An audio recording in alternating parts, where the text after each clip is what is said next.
திருநெல்வேலி வட்டார போக்குவரத்து அலுவலராக பணியாற்றி வந்த விநாயகம் நீண்ட கால அரசு பணிக்கு பிறகு ஏப்ரல் 30ஆம் தேதி பணி நிறைவு பெற்றார்.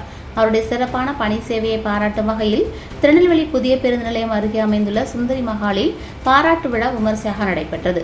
இவ்விழாவில் திருநெல்வேலி மாவட்ட ஆட்சியர் டாக்டர் சுகுமார் சிறப்பு விருந்தினராக கலந்து கொண்டு பணி நிறைவு பெற்ற விநாயகம் அவர்களுக்கு பாராட்டு சான்றிதழ் வழங்கி சந்தன மாலை அணிவித்து மரியாதை செலுத்தினார்.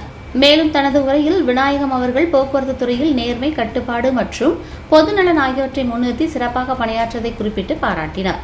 மேலும் அவரின் பணி சாதனைகள் எதிர்கால அதிகாரிகளுக்கு முன்மாதிரியாக இருக்கும் என்று தெரிவித்தார். இந்த நிகழ்ச்சியில் அம்பாசமுத்திரம், தென்காசி, வள்ளியூர் உள்ளிட்ட பகுதிகளில் பணியாற்றும் மோட்டார் வாகன ஆய்வாளர்கள், பல்வேறு டிரைவிங் ஸ்கூல் உரிமையாளர்கள், அலுவலக ஊழியர்கள், நண்பர்கள் மற்றும் உறவினர்கள் கலந்து கொண்டு விநாயகம் அவர்களின் பணிக்கால அனுபவங்களையும் அவருடன் இணைந்து பணியாற்றிய நினைவுகளையும் பகிர்ந்து கொண்டனர்.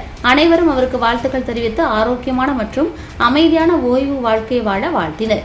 இந்நிகழ்ச்சியின் இறுதியில் நன்றியுரை வழங்கப்பட்டு நினைவுகளுடன் விழா நிறைவு பெற்றது.